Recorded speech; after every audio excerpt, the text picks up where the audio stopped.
thought what I was doing was that strange. I think, and then I met a lot of like my colleagues who grew up with parents who told them that what they were doing was weird and was unstable and it was not good to get a life and to pursue a life in the arts. And it was just never the case for me. And so a lot of like actor friends of mine, they grew up with parents who were initially kind of discouraging of them to get into the arts. And only after they became like successful or after they started working and had kind of more of a normal job, their parents started to accept them and think that what they were doing was really interesting. But I was very lucky in that I didn't have that strange kind of, learning curve with my parents. And I don't know if there are kids like who are, young with women and men who are, for young people now, watching this, who might have that strange thing. And it's very unusual. It's a very, very typical problem to have, with parents, especially parents who don't fully understand the arts. I've seen it a lot. And my experience tells me that like once parents see their children in something or kind of learn a little bit about it, that feeling all goes away and they have the same pride as any other family, as any other parents would have for their children.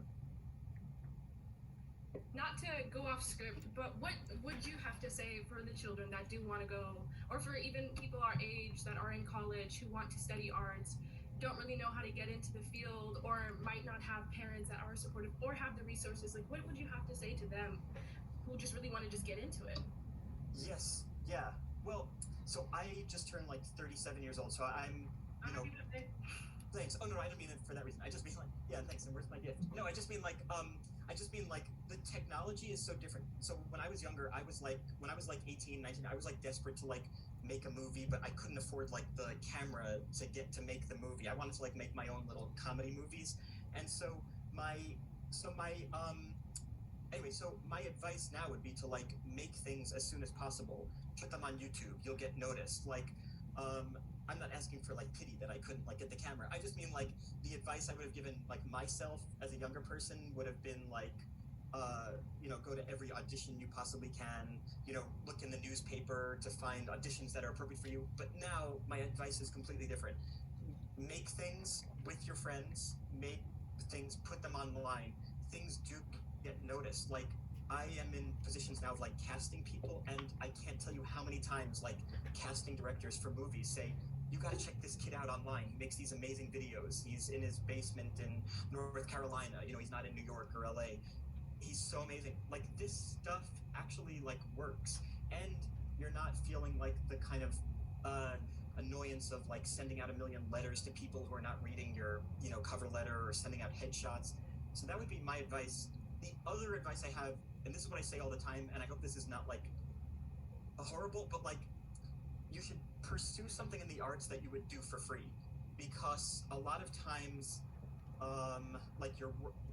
it's like not paying you what normal jobs pay you. Like even like I do stuff, I'm in like big movies, but I do like tons of stuff that like doesn't pay anything.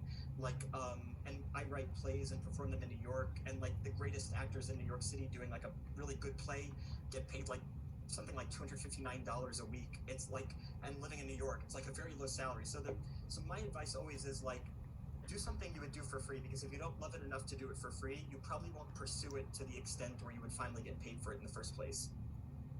I think that's great advice. I actually 100% agree. My mom told me that a lot. What, to do something you would do for free? Yeah, if you could do it anytime, if that's your dream, just like go for it, even if you're not getting paid. But eventually, Yes. You need that job. But it's okay. That's later on. Yeah, no, I know. Well, then you have to find some weird balancing act between working a normal job but people do that. Like that's why New York City is full of like the most friendly waiters in the world, because they're all like these really charismatic actors who are waiting, tables and auditioning during the day. Wow, that's great. That's great advice. I hope you guys heard that. Good. Love it. Okay, good. But building off of your movies, I know you've been in a lot of movies. I think we did a questionnaire poll on our Instagram for you, and I've learned you were in 46 movies, and that was amazing. I didn't know that. But out of all of the movies or films that you were in, which one was your favorite? I guess it's kind of weird to say this because it's not like a very popular movie, but I did this movie it came out last year, called The Art of Self-Defense. It's about this guy who's like this very kind of like worried, meek guy who joins this karate class, and the karate class turns out to be this like terrifying cult. But it is so funny. I also like I haven't seen it because I don't like watch the movies I've been in because I find it really strange to watch myself.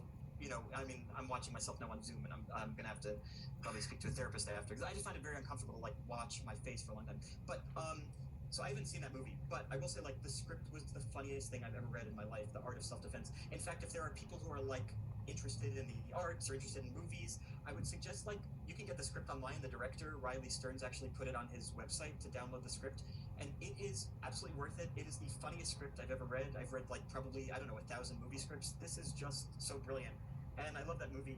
And this happens all the time. Like you're in a movie that's like not as popular as another movie, but you kind of in some ways feel like it's more your own because especially because it's like not everybody else's. Yeah, and I feel like that's a lot. A lot of people say that, especially or like I've heard a lot of celebrities or even artists say like when they're working with smaller crowds, it's more intimate. I don't know if that's similar, but it sounds like it's kind of the same or almost. Yeah, because like I was in like a superhero movie, and you're on set with like 300 people, and then the movie comes out, and everybody critiques it around the world, and it doesn't feel really like your own. You don't feel a sense of like creative ownership over it. Mm-hmm. And one of the great things about the arts is like literally in the name creative. Like you want to feel like you're creating something, that it comes from your mind and that it comes from your taste. And when something gets really really big, even if it's great, it still doesn't feel like any one person's. Mm. Wow. Okay, that's very interesting. And then also to build off that, what would you say? Would you say that impacted your career heavily, or is there another movie that kind of made the biggest difference in your career? Yeah, so when I was like 19 years old, I was in a movie called Roger Dodger. It's a small New York like independent movie. It was like really a small movie. But before that movie came out, I was spending every week like auditioning for commercials that I never got into, like like things I absolutely hated.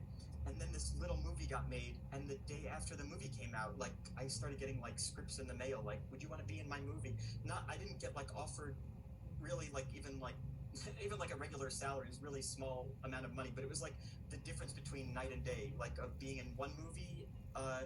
It was like the difference between basically having like an acting career that you can call a career, and just auditioning with 700 people for you know a, a Pop Tart ad and not getting the part.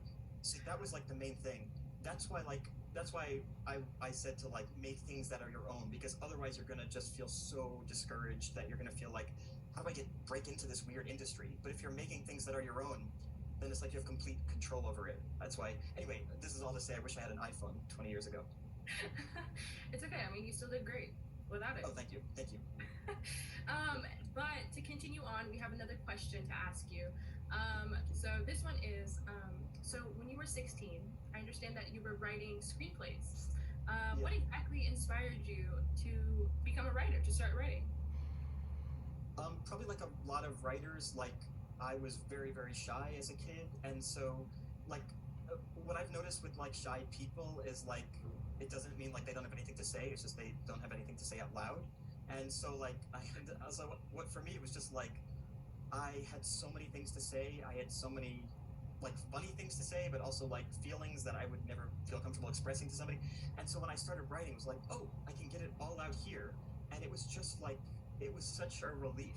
I find like for like a lot of writers, it's like the only way they can communicate. Like one of my best friends is a writer, and he comes across so strange in person. Like you would think, oh, this guy has something, he's socially really odd, and then you read what he writes, and you think, oh my god, this person completely understands the human experience better than anybody. Wow. And yet having a conversation with him would make you feel like, does this guy even know like how to talk to another person? And so yeah, for me as a young person, I was just so shy. And then yeah, when I was like 16, I started auditioning for like these things that I thought, as I mentioned, were kind of like really bad, like a TV show that was like offensive, or things that I found like sexist, or commercials that were just stupid.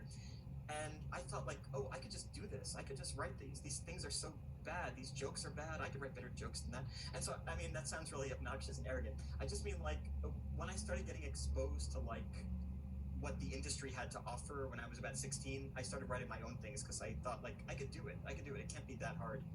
And then it turns out it is that hard. But well, and that things are bad sometimes for a reason. But Anyway, but that's kind of what was inspiring to me more than anything, just like needing to express myself. Wow, that's actually really cool. And then when you were writing, did you ever experience any type of like writer's block? Even now as an adult and experience in acting, like how do you deal with that? Because I know even when I'm writing essays, I just blank. Oh, well, I know it's geez, different, well, please. oh my God, no, it's not. It's the same. I know, I feel bad. Yeah, I mean, well, I was just like, oh, don't take any like, pills or whatever. But like, no, but no, I never did that. I never did that. Like for, Well done. but I just mean like I know in like college, I just yeah. Anyway, not the point. The point is, for me, the way I think about it is not so much like, oh, I feel blocked now. The way I think about it is like every time like I have like a surge of creativity, I feel like, oh, this is the unusual part. This should not be the norm. And then I think of like writer's block as like the norm. Like it's really hard to write something that no one's asking you to write. In your case, in an essay, please finish the essay. You're supposed to write that for school. But like if you're writing a script that no one asked you to write, or like a short story that's just your own creation that no one's asking you to write, like there should be no reason that you would have motivation to write that in the first place. So I always think of like, okay, writer's block is the norm because no one's asking you to do this thing. So why would you be able to do it? And then I think the unusual thing is when you're actually writing it. So I think a lot of times people get writer's block and they beat themselves up about it. But actually, like to me, that's like incredibly normal. And the abnormal thing is when you are being creative because no one's asking you to do it. It's incredibly unusual to do it. So but the solution I have in a practical way is like I write every day at the library in New York with my friend Jim, who sits next to me, and he writes his own thing, and I write my own thing. But sitting in the library where you can't like just Google dumb videos or TikTok, I don't know, I'm dating myself or whatever, I don't know the correct lingo, but like where you can't like just watch dumb stuff all day and distract yourself. So sitting at a library is helpful. Obviously, do it now with a mask, and right next to somebody who's doing their own thing, it just is like kind of motivating. That's what kind of motivates me, and I do that every day in New York, and I get so much done that way. And then my friend asks me what I'm doing, and it kind of gives me an opportunity to voice it and kind of ask questions, bounce ideas off, and he does the same thing with me with his stuff. So that's been actually, if there's a cure for writer's block, that's what it is for me. Do you think it helps that you have friends who are also writers? Yes, it's so helpful because it's kind of a very lonely profession if you're a writer, and it's really good that somebody can understand the kind of strangeness of that job. Any job in the arts is really, really strange. It has all sorts of, the hours are weird. It's essentially freelance where you're not really employed by a company for a year. It has all sorts of my wife and son and I, like we have a 3-year-old son, we're traveling across the country right now to go to New Mexico where I'm directing a movie that I wrote that will be in for 5 months. And so we just basically packed up the whole family, everything we own, and traveled across country to New Mexico for a movie. And so like it's so abnormal, like the life in the arts, that like if you have some people who can understand what that life is like, that they're doing the same thing, it's pretty helpful because otherwise you'll just be thought of as a bad friend for suddenly leaving town for 5 months. Absolutely, I get that. Just like in any field, really. To have someone that knows and understands the business and the ins and outs. Exactly. Yeah. Perfect. Thank you. Great answers. Thank you. Great questions. Thank you. All right. Oh, sorry. So now we're gonna move on, kind of back to movies. So you've been in many different types of movies. What type of things in a project attract you when selecting a new film to be in? Well, I mean, I grew up just wanting to do jokes and comedy. I just love comedy. The problem with like acting in comedy sometimes is that if you do something like really popular, like Zombieland or something, which is very popular comedy, then you kind of get a little like stuck in that world a little bit as an actor. People only can see you in like a kind of funny way. And what I noticed for myself at least is like I started to kind of feel a little bad about myself. Like you start feeling a little bit like, oh, maybe people are laughing at me, And so I wanted to do more like dramatic movies. So typically when I'm looking to do a movie, like I'd be far more likely to do a movie like Vivarium, which is like kind of really weird movie that most people don't even understand, including myself. but because it's not like a comic character and a comedy movie, I find like I'm just not worried as much. When I do, like we just did the sequel to Zombieland, and when I was doing that, I just have a little voice in my head sometimes telling me like, wait, are people laughing at you? Like, are you the joke? You know what I mean? And Yeah. I don't really like that. I don't love that voice. So like, I don't do it as much as I would want to. Like, because I really love comedy more than anything. I probably would want to do it. Would spend my days just joking around with people. Nothing could be better.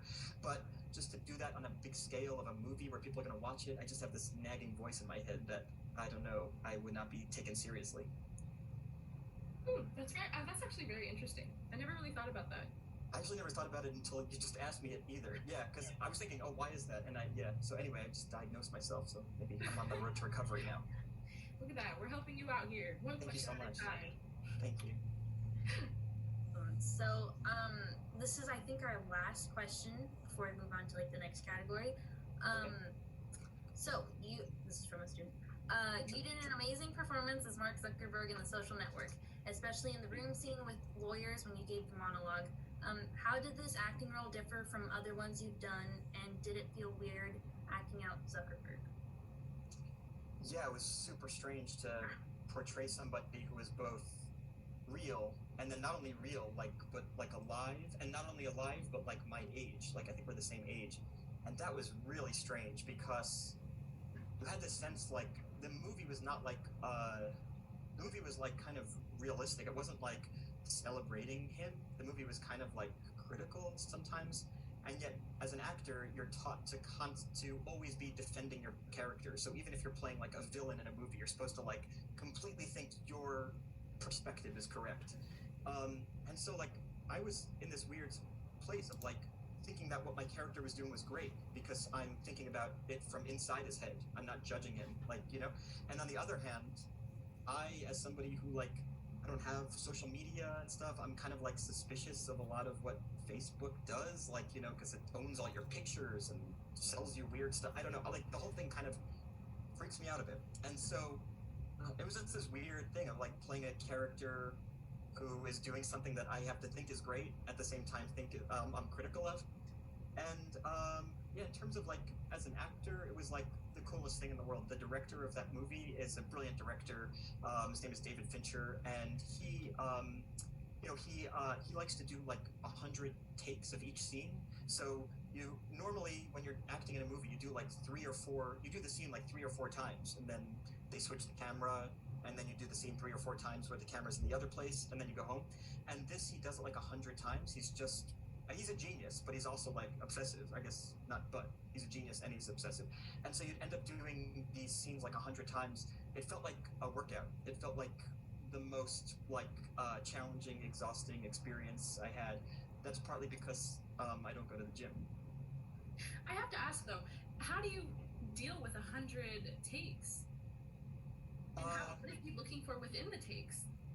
That I don't know. That's a great question, and I don't exactly know because they don't seem that different to me, But like, I guess you, as an actor, like you go through this weird period where you're doing a thing 100 times. You kind of go through these periods where like, what I'm saying has no meaning anymore. I'm just saying gibberish, and then you get back to a place where it's good again.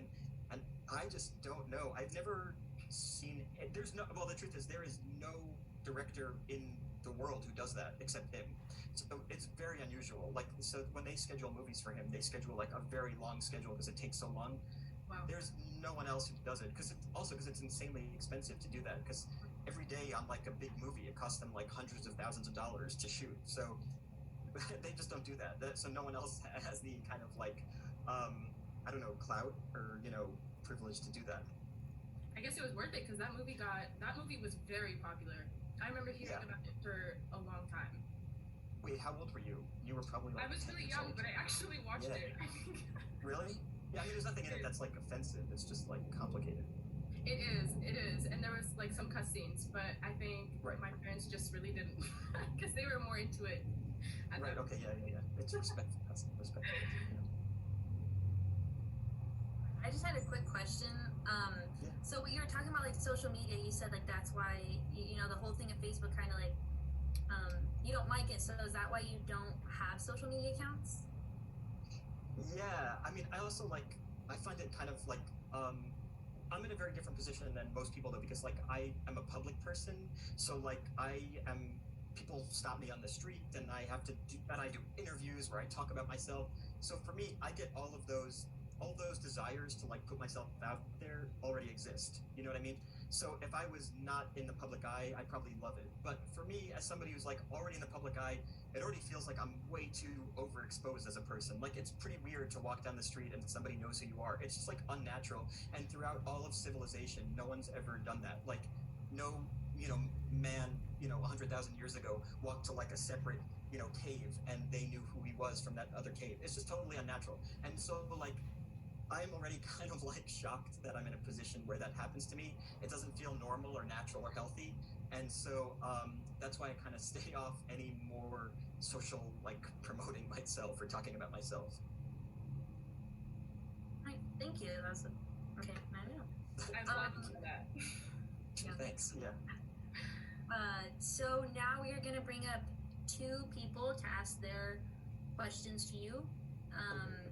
So I guess in the meantime, we do that because we have like room for another question from the movie cast. Sure. Okay. Sure. Mask or shall I? Actually, I'm gonna ask this one question that's not related to the movie related. Let me scroll down. Sorry. Do you ever listen to Jesse's Girl and take it personally? Wait, wouldn't I wish I had Jesse's Girl. Wait, so it would be that they would like my wife. Right. Yeah. That the singer would like my wife. So I guess I might feel threatened, but I guess there's also a bit of a compliment. Like, oh, you chose a nice wife. Oh, I didn't choose her. I mean, yeah, you selected a wife. No, but I mean, like, oh, like, it's like kind of a compliment to my wife, but at the same time it's threatening because they wish they had her. And I guess I would just hope that he would never meet her. Yeah, especially with that killer song that references her so specifically. We were actually laughing about that question when we were planning everything out. Yeah. My wife read me the questions because I knew you were gonna. So my wife read that. She's like, "It's interesting." I was like, "Don't." All right. So I guess Bonnie, you can ask another question. I'm just gonna see if. I actually see one of our student panelists are on the screen. There she is. Hey, hi. Ashley. Hello. Hi, Ashley. All right, Ashley. Fire away. Good. Yeah. Okay. So my question for you is, what has been the most difficult aspect of balancing everyday life and working in the entertainment industry? Well, thank you so much for your question. Yeah. Well, pretty much the weirdest thing of working in the entertainment industry and balancing normal life is that when you work in the entertainment industry, you end up having like a lot of time off. I think people assume that actors are busier than they actually are because when you act in a movie, like a year later, there's like posters with your face on it, and I think people just unconsciously think, oh, that person is busy because I'm seeing a poster of their face, but actually they're not. They're probably just kind of like sitting at home waiting for the next thing to come through. And so like the hard thing is like you have to have, what I've noticed is if like you're working in the arts, you have to have some like other hobby because you go crazy. I think that's probably why you read stories about like actors like becoming alcoholics or drugs or something, because like you end up having time off and it feels just like kind of terrifying because you're like wondering where your next job is coming from. So that for me was always like the hard part. And then I started like writing plays and movies, and now that's what I spend my time doing. So like act in a movie, and then like for the next 3 months I know I'm going to be sitting in the library every day working. This way I don't get involved in any stupid things like betting on the horse race or anything. Great, Unless you like doing that, in which case oh, thanks Ashley. Yeah, thank you so much. Okay, I don't know what I'm supposed to do now, so I guess I'm just here. Okay. Just go ahead and turn off your camera. Okay. You got this. Thank you so much, Ashley. There she goes. Awesome. So we're just gonna wait for our next student. Till then, how are you feeling, Jesse? Do you have people from all around the world? Yes, No, I'm just feeling from- good. How are you feeling? Just from school or high school. Awesome. Here she is. What's that? Oh, just from school? No, I know, but I mean, okay, sorry. Oh yeah, I guess kind of. There's some people. There you go. Hey, JoJo. Oh, sorry. Hey. Real quick. All right, JoJo. Hi, Jojo. India, Hawaii. Wow. Yes, Hoy. So the question that I have Sorry. is that I understand that you've gone through many interviews, but I was wondering what's the one question that you wish someone actually asked you but never did? Yeah, I was thinking about that because first of all, that is the first time anybody's asked me that. So maybe that one, because no one's ever asked me that. But well, okay. If I could be honest for a minute. Not for a minute. I'll be honest. But what's interesting? When I got older, because when I was younger, I was like obsessed with making jokes. When I got older, I realized that there's like this long history of Jewish tradition for the types of jokes I liked. And when I got older, I realized no one ever, I never personally realized that I was following in this long Jewish tradition of this kind of type of humor. And then I became obsessed with asking people that question. I became obsessed with asking people who were Jewish in my industry, are you aware you're kind of doing Jewish humor?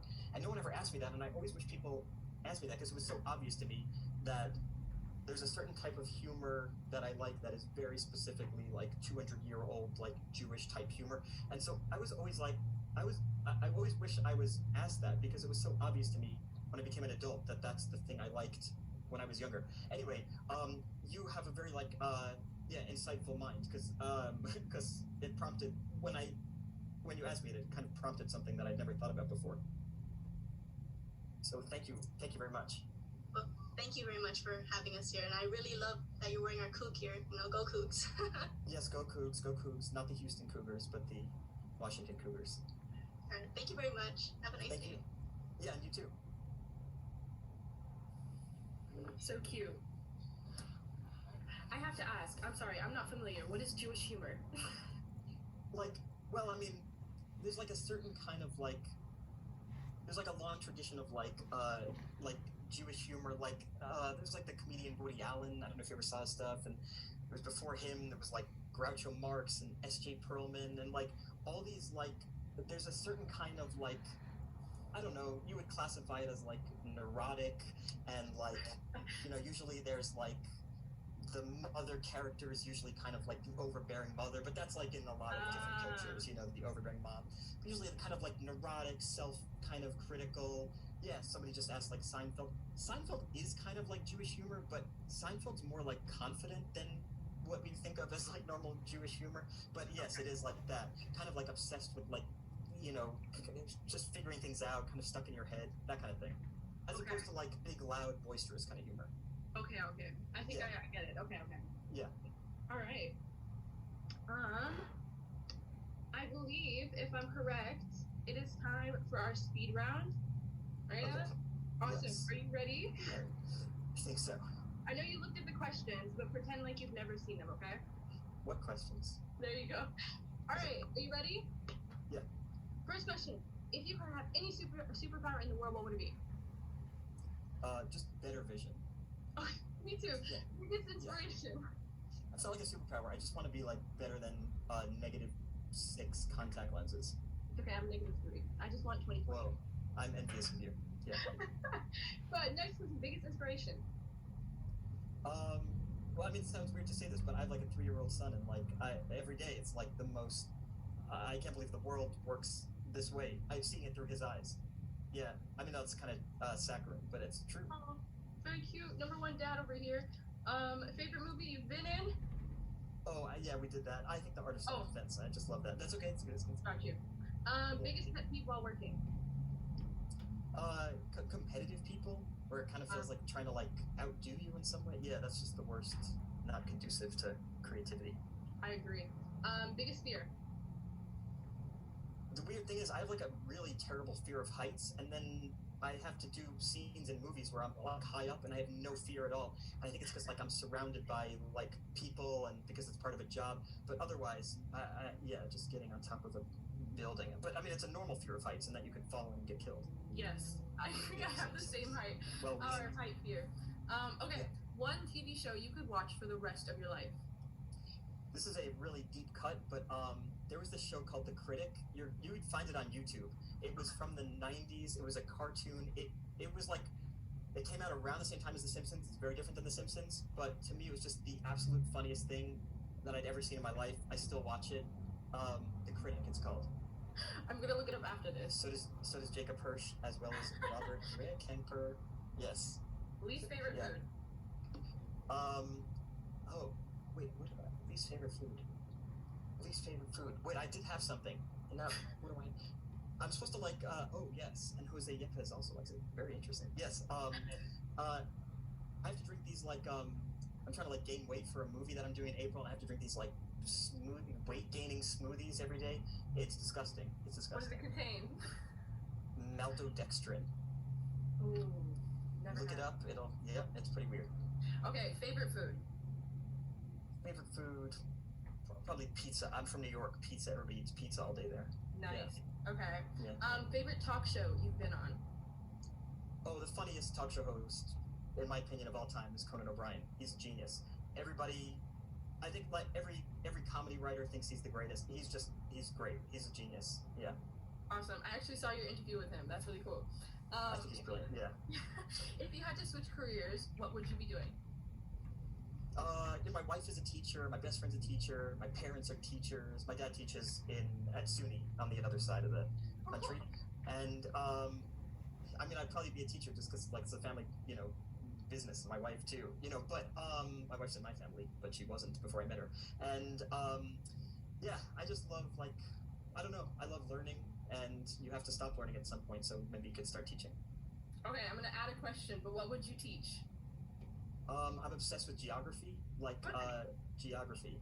Yeah, I'm trying to teach my son all the like countries in the world. His favorite flag is from Botswana, because I'm trying to teach him all the flags. And he's like not taking to it as much as I would hope, but there's time. It's okay. Give him some chances. He'll Yeah, learn. I will. Yeah. Okay. Favorite place you've been to? I went to this very, very strange city in Nepal called Bhaktapur. It's this walled city in Nepal from thousands of years ago, and they built this. All the floors are made of red brick. I mean, the floors of the town, and then the buildings are made of red brick. It's the most unbelievable place. Yeah, if anybody can get to Nepal, go there. Bhaktapur. Wow, very fancy. And Yeah, then yeah. last question: where did fan interaction and what happened? Oh, weirdest fan interaction. Well, I mean, I had a stalker. I don't think that counts. It's not so much weird as like terrifying. But yes, and Trinity knows that Nepal's flag is very strange. Yes, you're exactly right. But the weirdest fan interaction probably was just that, like, I'm obsessed with basketball, and there's this great player from the Detroit Pistons, Andre Drummond. He's like 7 feet tall. He's a huge guy, not only tall but like big guy.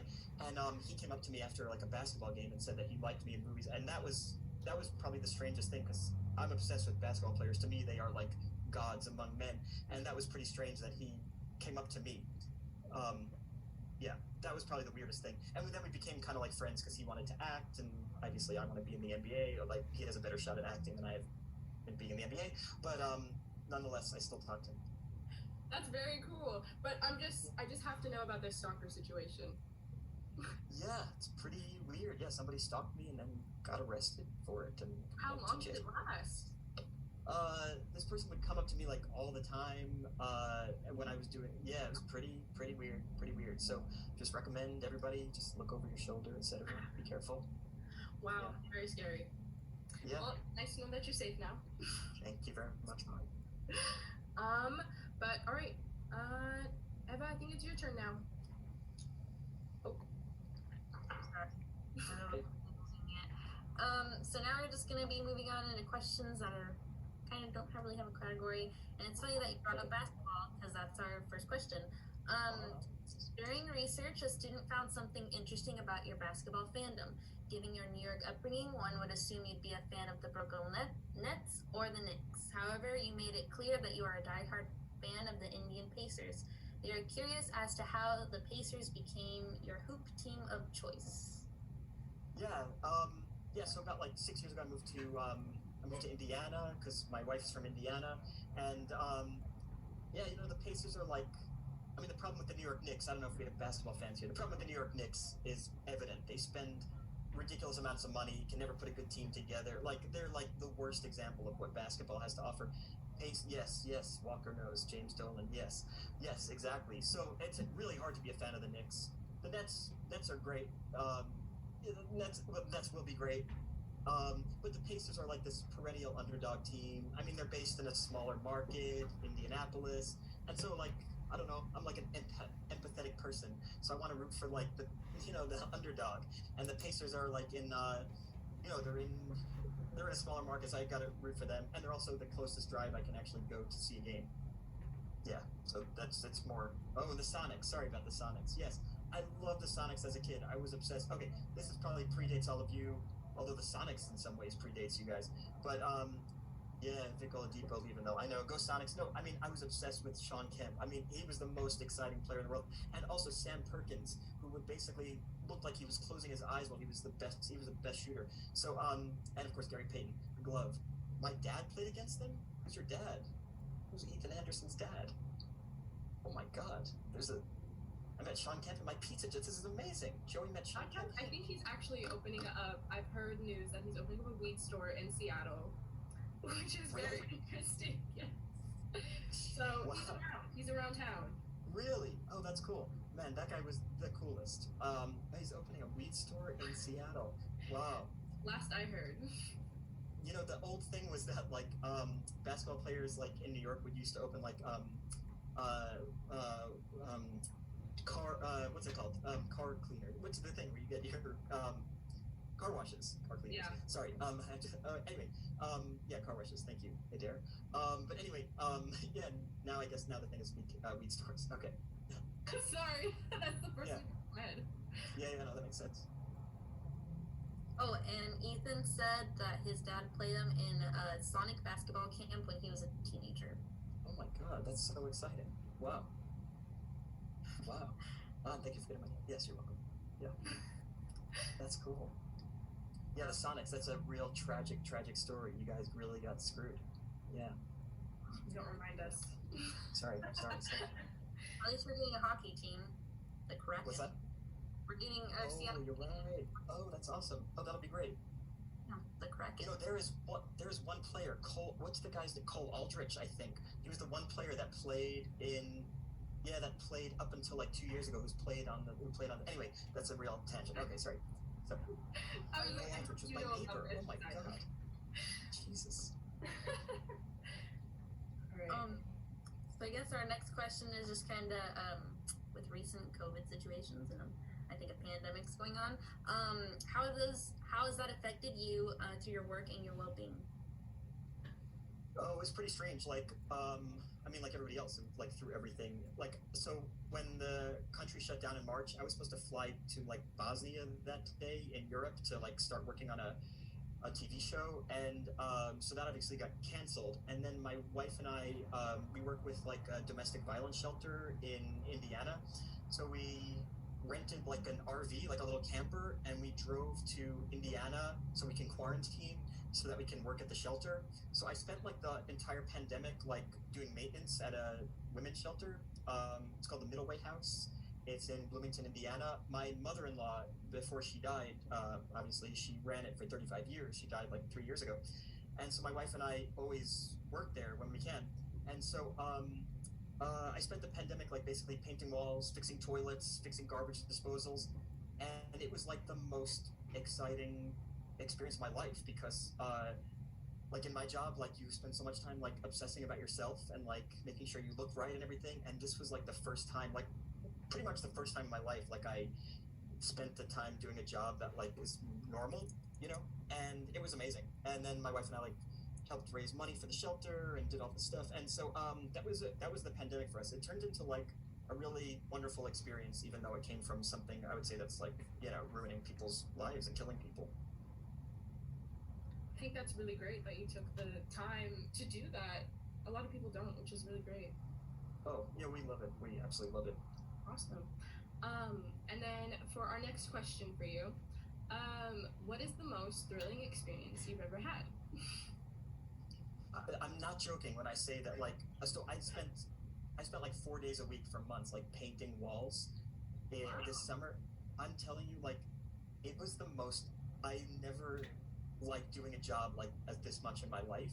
I know that sounds just totally nuts because like I think you guys probably watch me in things that seem really exciting, but because I've done, yes, painting is such a stress reliever. Yes, Aviv said that. That's what it was. Like I have a terrible amount of anxiety, and so like painting for me, like it was the most therapeutic thing. It's like I have anxiety, and I would like go to talk to a friend about my anxiety, and it just gets worse because you just end up talking about your problems, you know. Or I went to like therapy for a while, and I would just like talk about my problems. They just get worse. And then I just started painting walls at the shelter. And so it was two things. One, it was like I was helping like do something for other people. That's very healthy, you know, mentally healthy to like give back and help others. But the other thing is just the act of painting. I mean, it's pretty much the most boring, exciting thing in the world. Like nothing, like on the Venn diagram of boring and exciting, it's like just overlap. And yeah, so that was the most exciting thing. Yes, me too. I get panic attacks. Yes, I will say like, yeah, Emma's saying she gets panic attacks. And like, and then, yeah, sorry. Yes, like I get panic attacks too. And I'm telling you, like, doing charity work, helping other people, and also doing like something like painting, I was like the most incredibly silver bullet healthy thing. That's actually very cool. Me and my brother and my family, we paint a lot together. Just Really? I think we Like need it. indoors? Yeah, not like walls. We get Okay. canvases from like Michael's, get some paint, some acrylic paints, and just paint Really? away. Yeah, it's really Not fun. for like for the purpose of art, or like are you just trying to paint the same color? Just to art. I guess we're not all like, we're not magic painters, but Yeah, of course, yeah. we paint what we can, and it's fun. It's a bonding thing. It's relaxing. That's awesome. Super Yes. relaxing. So I agree. It's a great Yeah. thing. That's really cool. Yes. So this is sadly our last question. Wait, okay, I'll go ahead. Sorry. In a 2017 message to the Child Mind Institute, you noted that getting involved in charitable causes and helping people in need can be very beneficial in quelling anxiety and putting your own problems into perspective. With you being a successful figure who has persevered through anxiety in school, do you have any other advice for students feeling helpless? Yeah, like so we live like on the campus of IU, like Indiana University, like go Hoosiers. I mean go Cougars and Hoosiers, but like I don't think we're in competition. We're Big Ten. No, you were in a competition. No. So it's this really amazing town because there's the university, so it's like where you guys are is a university town. And then there's all these like amazing social services there, like homeless shelters, domestic violence shelter, food pantries. And so like yeah, for me, once I like, okay, so I married a woman who like grew up doing charity like her entire life. Like when she was 14, she went to Nicaragua by herself at 14 years old to teach about malaria prevention. Like she just grew up as like a good person helping other people. And so like when we got married and kind of like I just like changed my entire self-centered life to like do good things and help people, and it just was the biggest relief for my anxiety. I grew up with like the most debilitating anxiety. I missed school for a year even because I had so much anxiety, like real like panic attacks like all day, and like just helping other people was just like the best thing for me. I don't know why it works. I mean, I guess because you're not thinking about your own problems, you're thinking about other people's problems, so maybe that's like kind of the weird selfish way of getting over it. But also like just like that's what we should be like doing as people, in my opinion. We should be like just trying to help other people, especially if you got your own stuff together. Yeah, just like I would say saved my life, not even changed it. It just like saved my life, and I now like don't have as much anxiety. If I do have anxiety, I like literally just figure out how I can like help somebody. My wife is like a teacher she has students in New York, and like so now I mentor her students, and so like when I'm feeling stressed out about my own stuff, I like see how I can help her students. It's the weirdest thing because you think like no, the best thing to do is just be like focus on your problems and it'll get better, but it just doesn't seem to work. Yeah, that's my advice. But people do different things, exercise, etc. You can go to Sean Kemp's store, that might help. That's amazing. Thank you for sharing. Yeah. Thank you for asking. Yeah, thank you for asking.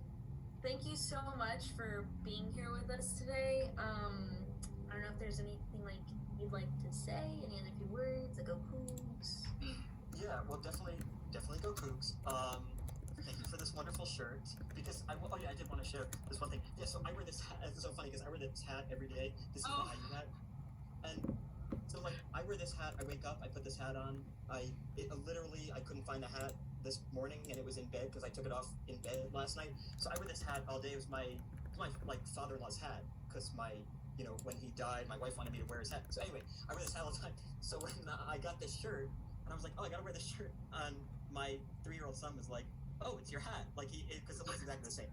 So anyway, this is all to say I would like to visit at some point. My favorite part of the whole country is the Northwest, Pacific Northwest. It is the most, in my opinion, the most beautiful part of the world. I would like to visit you guys. I was so happy to do this, but partly disappointed that it means that I wasn't there.